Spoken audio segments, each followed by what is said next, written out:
Hai semuanya, gue Gilbert. Gue bikin video karena gue hobi. Jadi untuk video kali ini gue mau bahas sedikit tentang biaya peluang. Uh, Salah satu materi dasar juga dalam ekonomi yang mungkin teman-teman udah banyak tahu juga sebenarnya di SMA ya. Sebenarnya biaya peluang ini juga banyak sebenarnya istilah-istilah lainnya. Ada juga yang seringkali nyebutnya sebagai biaya implisit. Jadi mungkin gue tulis juga ya, biaya implisit, ada juga ya kalau di bahasa Inggris intinya opportunity cost gitu. Nah, kita akan breakdown nih sebenarnya biaya peluang itu apa dan gimana sih biasa contoh-contoh soal dan pengerjaannya gitu. Nah, mungkin gue mulai dulu start dari yang pertama, yaitu by definition itu sebenarnya biaya peluang itu apa sih? Definisi. Jadi, secara definisi itu biaya peluang adalah sesuatu yang sebenarnya bisa kita dapatkan, tapi tidak kita dapatkan karena kita memilih alternatif yang lain gitu. Jadi, sesuatu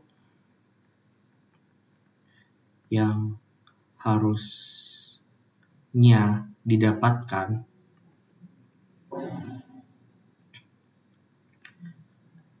namun tidak didapatkan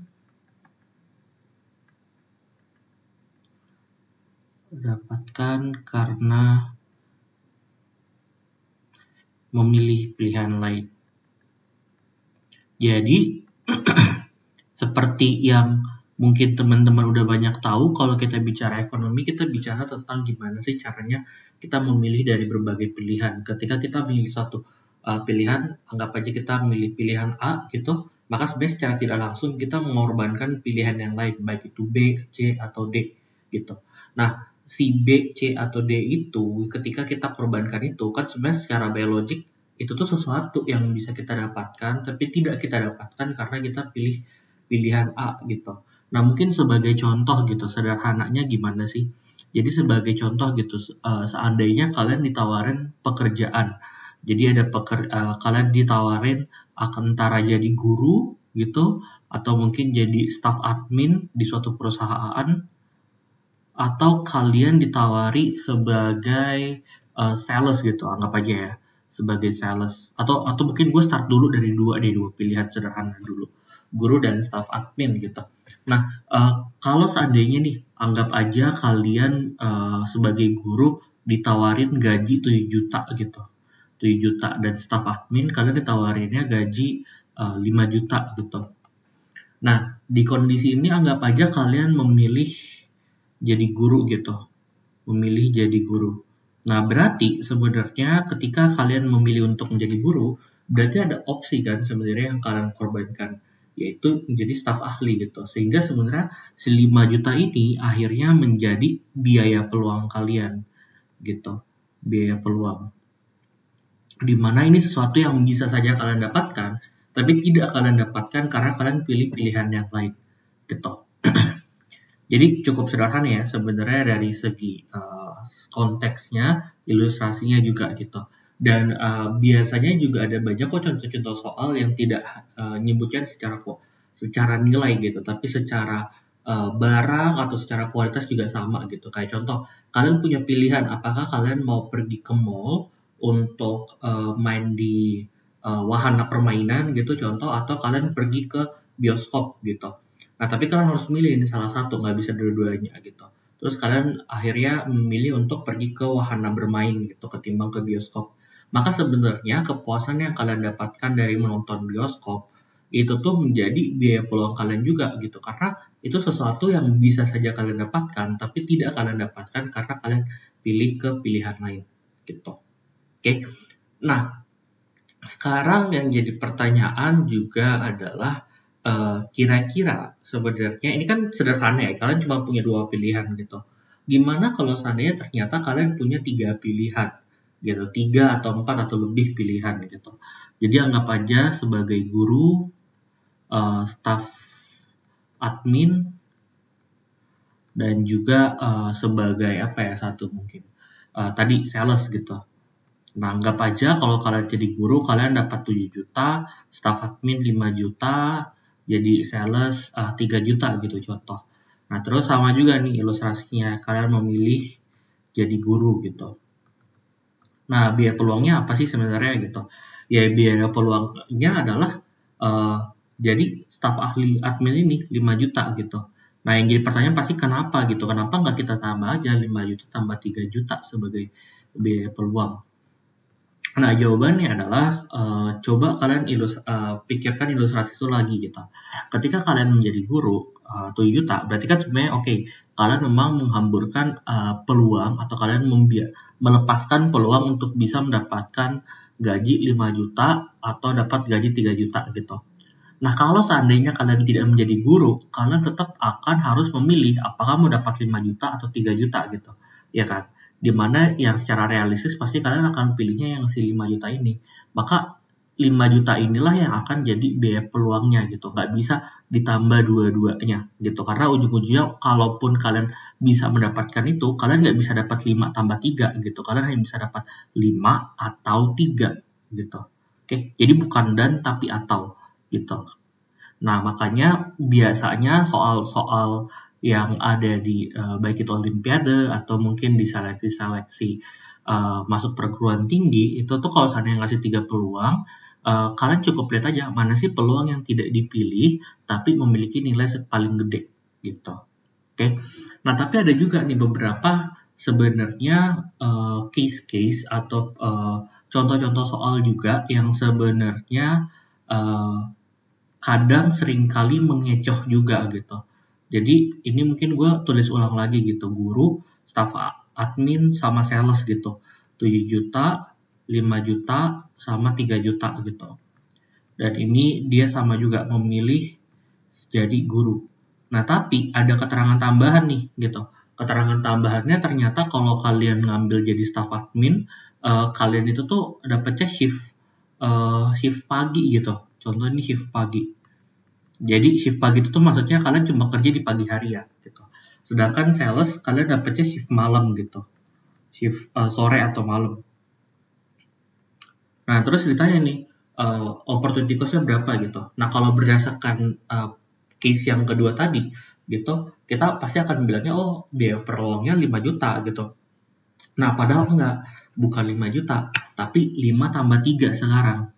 Jadi 5 tambah 3 inilah yang jadi biaya peluangnya. Lah kok bisa gitu. Nah, karena coba sama lagi, coba kalian bayangin lagi, sekarang kalian milih jadi guru. Berarti opsinya ada dua, jadi staff admin aja, yang berarti kalian cuma kerja di shift pagi, atau kalian mau jadi sales aja, di mana kalian kerjanya di sore atau malam hari, itu masing-masing berarti 5 juta sama 3 juta, atau, nah sekarang kan ada tambahan opsi lagi, tambahan opsi lainnya adalah gimana kalau seandainya ya udah kalian ambil staff admin sama sales di hari yang sama aja gitu. Jadi paginya kalian kerja sebagai staff admin dan ya staff admin dapat 5 juta, di sorenya atau malamnya kalian kerja sebagai sales dapatlah 3 juta. Nah, berarti kan ada pilihan tambahan nih sekarang, kondisi tambahan di mana ternyata bisa nih di-combine keduanya gitu. Makanya ini yang ngebuat case-nya 5 juta dan 3 juta bisa didapatkan di kesempatan yang sama gitu. Jadi tidak harus dikorbankan salah satunya sehingga biaya peluangnya bisa ditambahin. Makanya di sini otomatis biaya peluangnya secara total dapatnya 8 juta gitu. Oke. Nah, ini beberapa case-case tentang biaya peluang gitu. Sebenarnya ada juga beberapa materi-materi terkait tentang biaya peluang gitu, terutama tentang kenapa sih pentingnya untuk belajar tentang biaya peluang gitu. Nah, mungkin gue membahas dulu dari manfaatnya ya. Sebenarnya ada sih beberapa manfaat-manfaat dari tahu biaya peluang. Balik lagi biaya peluang itu kan sebenarnya secara quote unquote ngegambarin seberapa besar sih pengorbanan yang harus dilakukan terhadap suatu barang gitu. Yang mana sebenarnya semakin besar pengorbanan yang dilakukan terhadap suatu barang, sebenarnya pilihan itu menjadi sesuatu pilihan yang nggak terlalu bagus gitu. Sehingga bisa gue bilang ketika kalian bingung nih milih tentang mana sih pilihan terbaik yang harus kalian ambil gitu. Kalian bisa bandingkan biaya peluangnya aja gitu. Karena biaya peluang yang semakin tinggi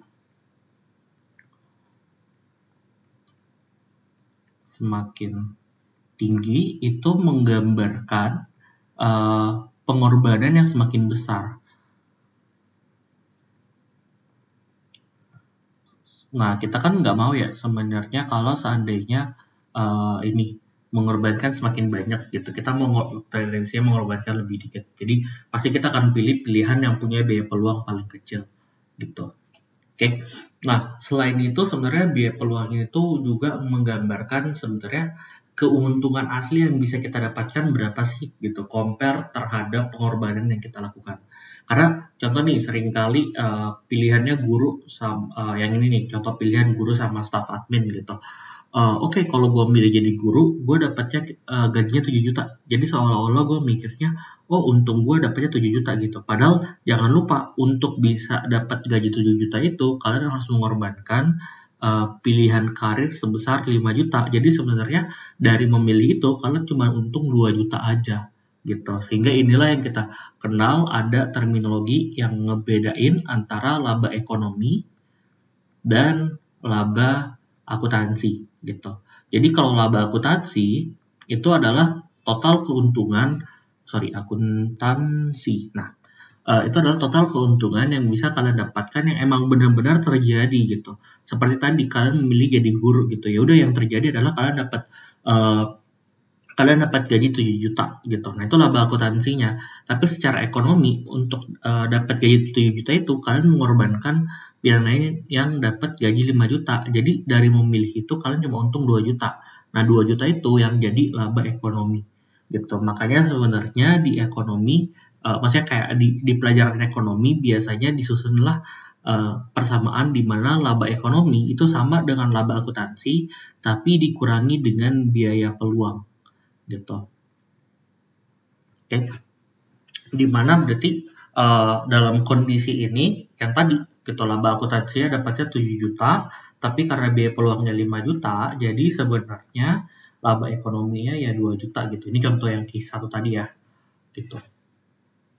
Nah, itu beberapa sih sebenarnya materi-materi tentang biaya peluang. Mungkin ini gue mau bahas juga yang materi yang cukup extend juga sebenarnya dari biaya peluang. Itu tentang kadangkala ada aja orang yang agak sedikit ngeblur atau bingung perbedaan antara opportunity cost atau biaya peluang ini dengan biaya sunk cost gitu. Sunk cost ini tuh mungkin gue sedikit intro dikit. Sunk cost itu tuh sesuai namanya berarti biaya yang tertanam, biaya yang tenggelam gitu. Jadi biaya yang seolah-olah sebenarnya tidak mau kita pilih pilihan apapun kita tetap harus bayar sebesar segitu atau kita emang harus menanggung sebesar segitu gitu.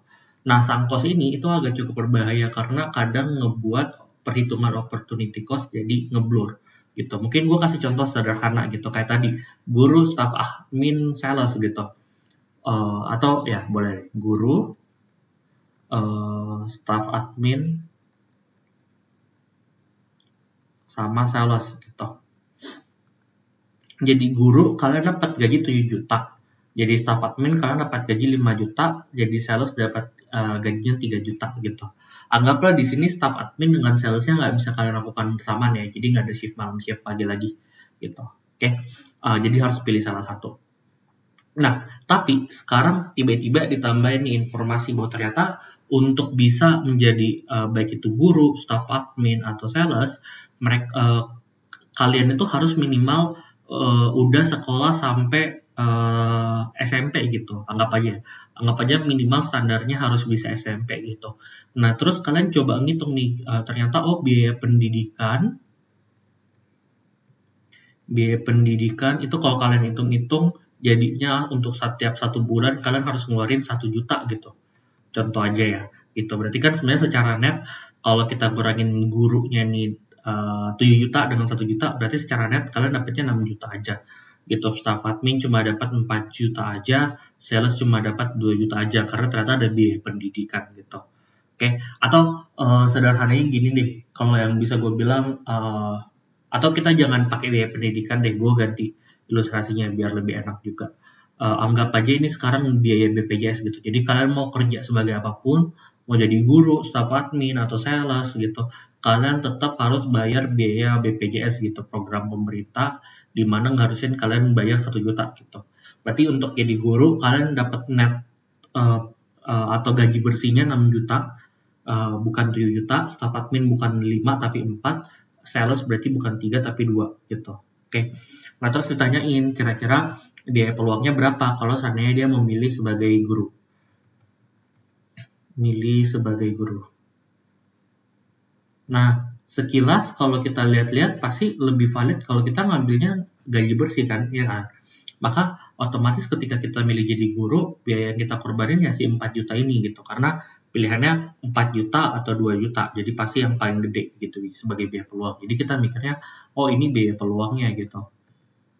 Biaya peluang. Nah, padahal konsep ini atau pengertian ini itu salah total. Jadi biaya peluangnya tetap sebesar 5 juta yang benarnya. Biaya peluang itu ya segini, ini yang benar gitu. Kenapa bisa kayak gitu gitu? Karena balik lagi ke definisi dari biaya peluang. Biaya peluang itu adalah sesuatu yang bisa kalian dapatkan atau sesuatu yang harus kalian bayarkan lah gitu. Tapi tidak kalian dapatkan atau tidak kalian bayarkan karena kalian pilih pilihan yang lain. Berarti kalian harus ensure atau kalian harus pastikan bahwa itu sesuatu yang memang hanya spesifik di pilihan itu aja gitu.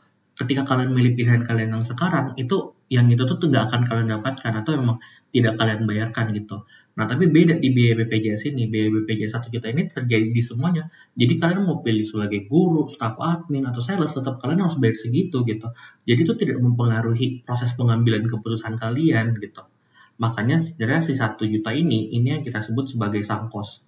Seringkali ini tuh ngebuat menjadi perhitungan biaya peluang jadi salah gitu. Padahal sebenarnya sunk cost ini tuh harus dikeluarin dari biaya peluang gitu. Jadi biaya peluang yang benar tetap sebesar 5 juta tadi gitu. Oke, mungkin itu aja video kali ini. Thank you yang udah nonton. Dan ya kalau seandainya ada masukan atau saran boleh let me know aja. Thank you.